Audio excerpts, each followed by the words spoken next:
नमस्कार छात्राओं। BA part third की सोशियोलॉजी 1 के पेपर में आत्महत्या के बारे में हमने पहले डिस्कस किया था कि दर्कहाइम ने आत्महत्या का क्या अर्थ प्रस्तुत किया है और किस प्रकार से उन्होंने आत्महत्या का एक समाजशास्त्रीय अध्ययन किया है।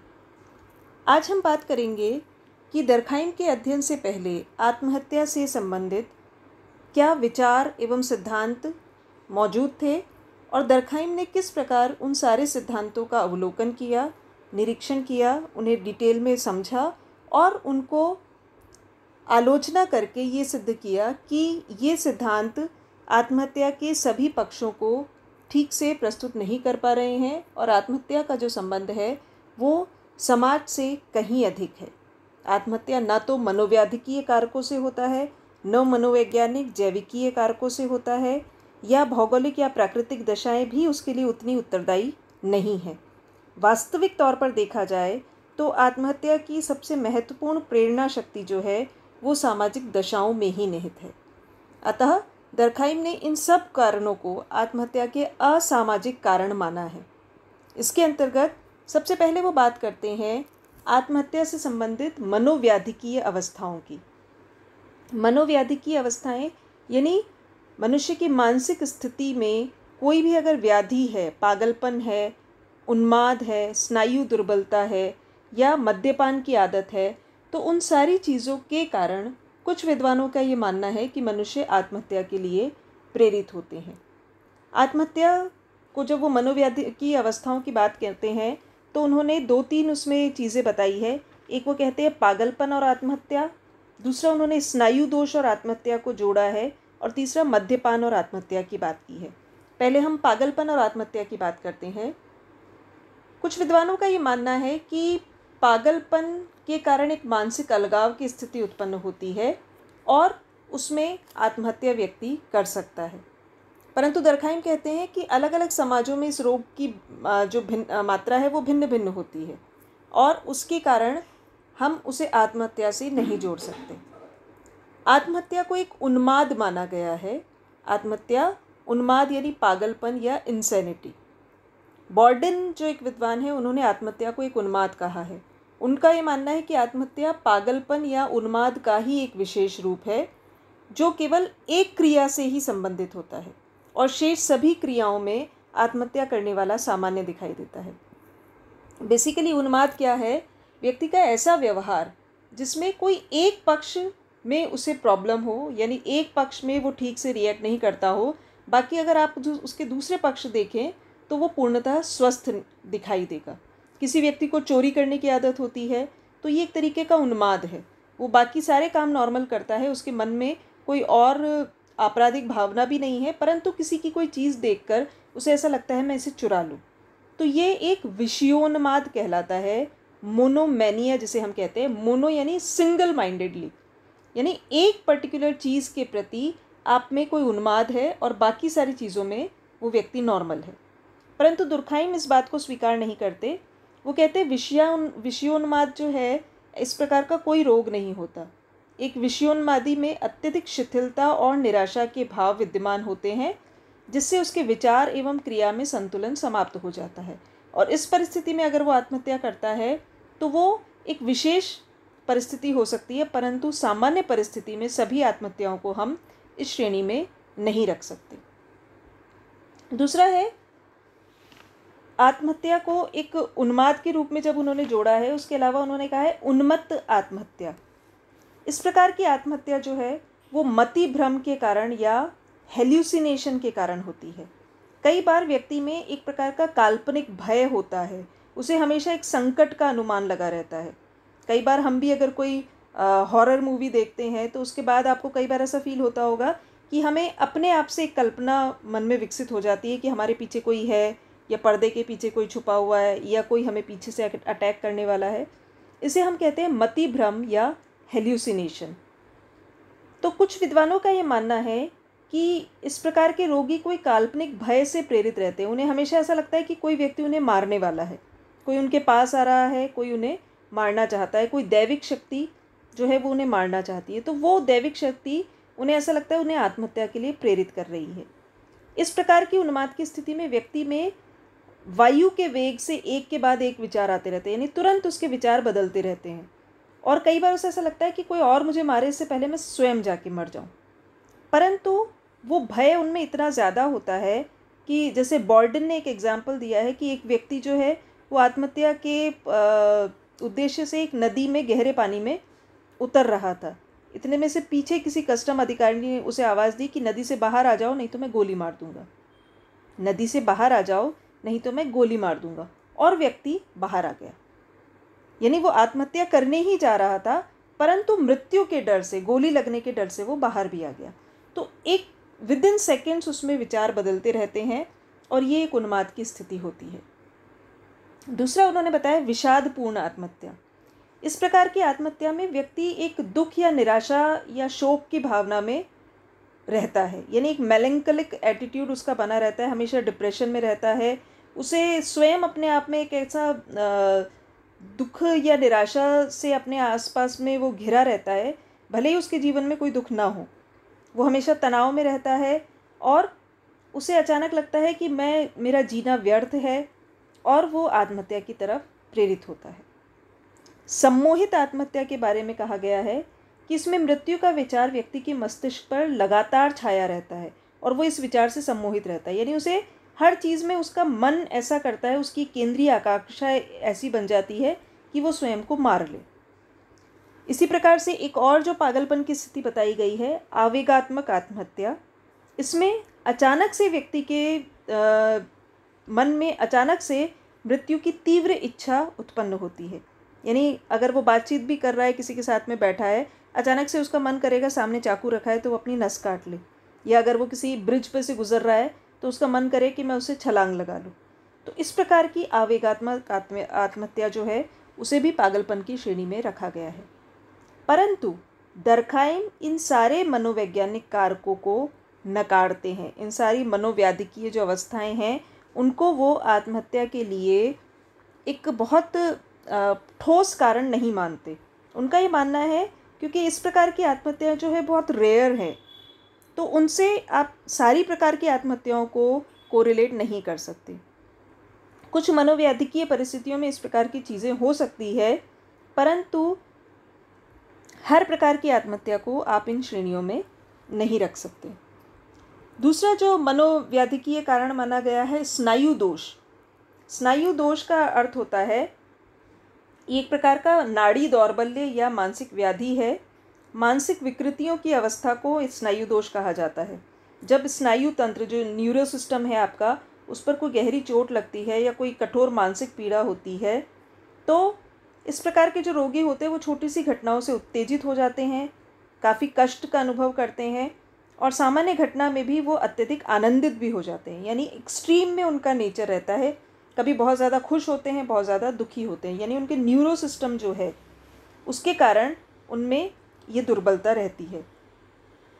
कुछ लोग विद्वानों का मानना है कि ऐसी अवस्था जो है वो आत्महत्या करने के लिए विशेष रूप से प्रेरित करती है, परंतु दर्खाइम कहते हैं इन रोगों के प्रभाव से तो तभी आत्महत्या हो सकती है जबकि साथ में कुछ पर्टिकुलर सामाजिक दशाएं भी क्रियाशील हो, यानी कुछ पर्टिकुलर सामाजिक दशाएं अगर क्रियाशील हो तभी स्नायु दोष का व्यक्ति जो है वो एक्सट्रीम एक्शन में जाएगा और आत्महत्या करेगा, परंतु उसके लिए सामाजिक दशाएं होना आवश्यक है।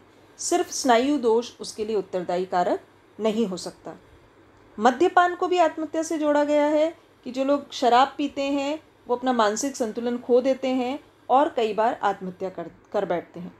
परंतु यहाँ पर भी दर्खाइम ने कहा है कि अगर हम ऐसे जैसे उन्होंने फ्रांस का अध्ययन किया कि फ्रांस के अलग अलग प्रदेशों को अगर हम देखें तो जहाँ पर शराब का सेवन अधिक है वहाँ पर आत्महत्या की दर भी अधिक हो, ये आवश्यक नहीं है।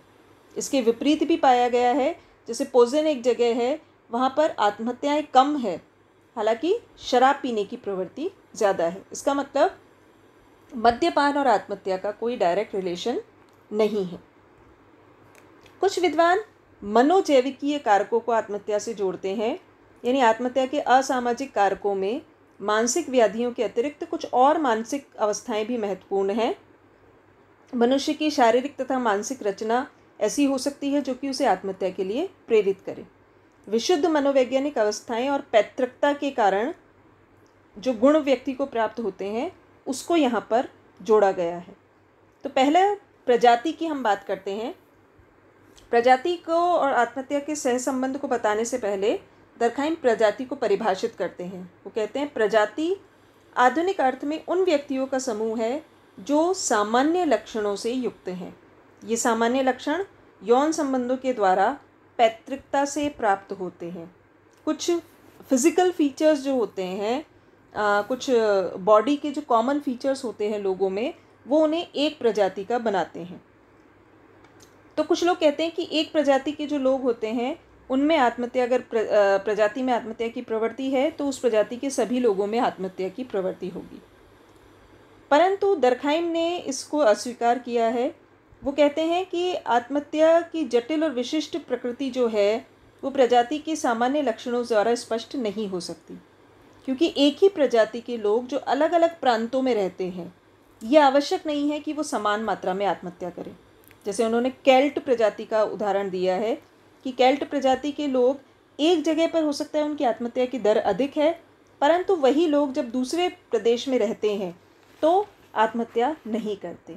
यानी आत्महत्या के लिए जो बाह्य परिस्थितियां हैं, सामाजिक परिस्थितियां हैं, वो उत्तरदायी है, न कि प्रजातीयता।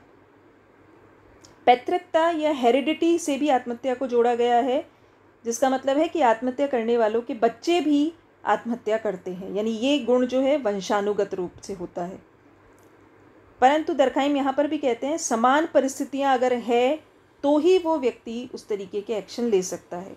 उनका ये मानना है कि पैतृकता के माध्यम से मानसिकता या स्नायु दुर्बलता हस्तांतरित होती है, आत्महत्या की प्रवृत्ति नहीं।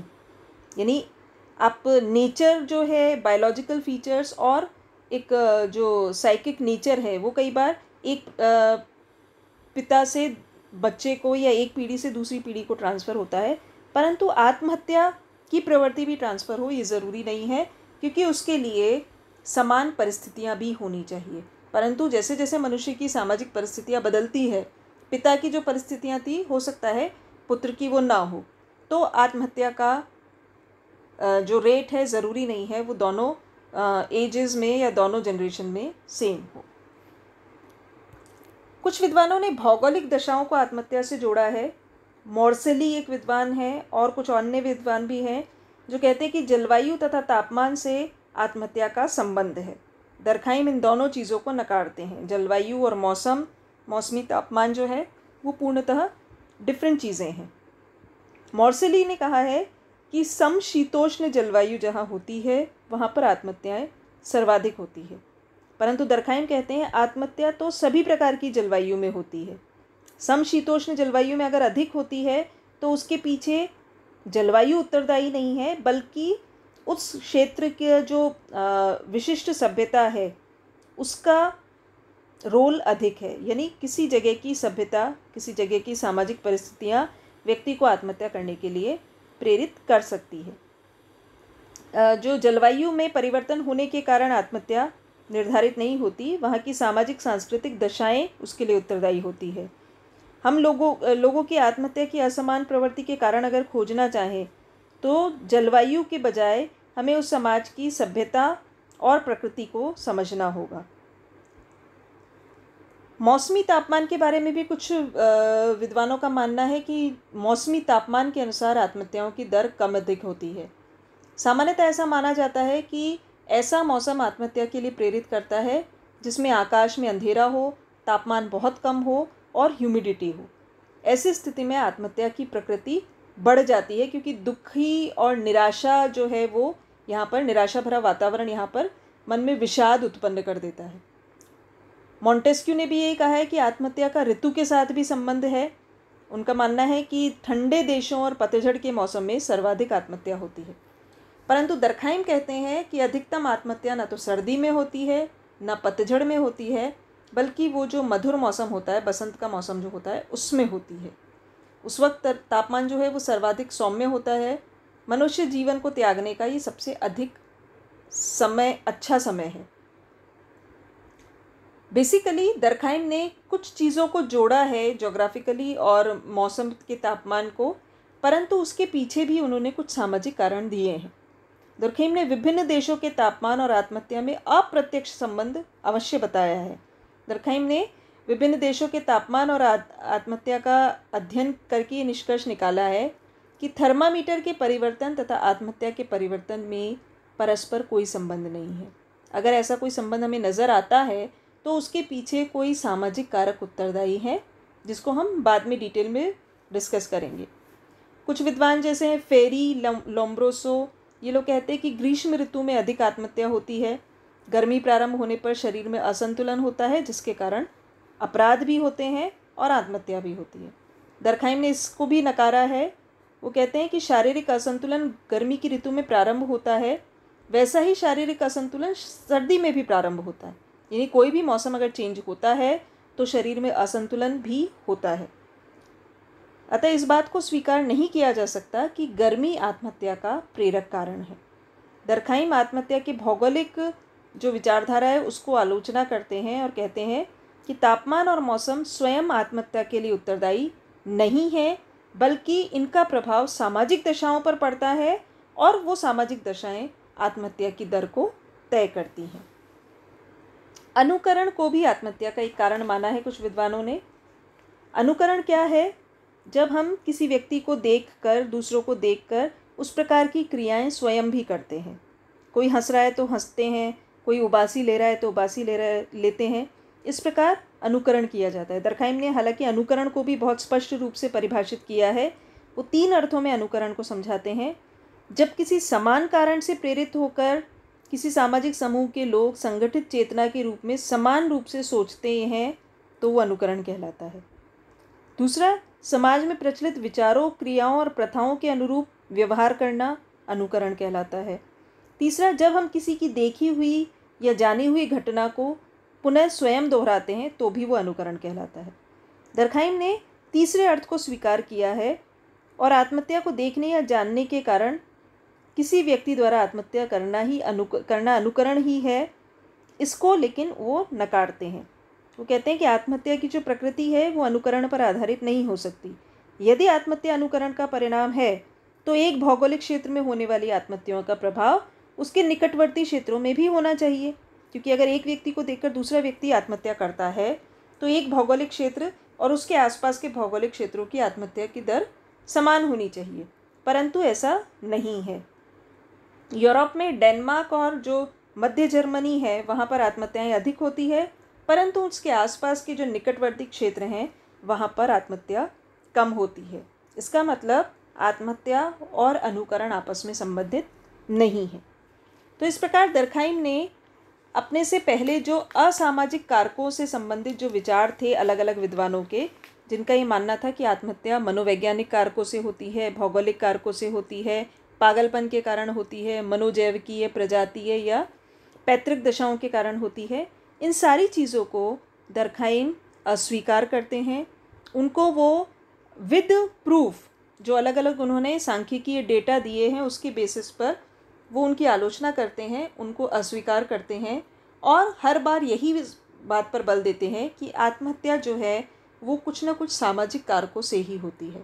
दर्खाइम ने आत्महत्या के जितने सामाजिक कारक बताए हैं उसी आधार पर उन्होंने आत्महत्या के प्रकारों का उल्लेख किया है। इसकी चर्चा हम अगले वीडियो में करेंगे।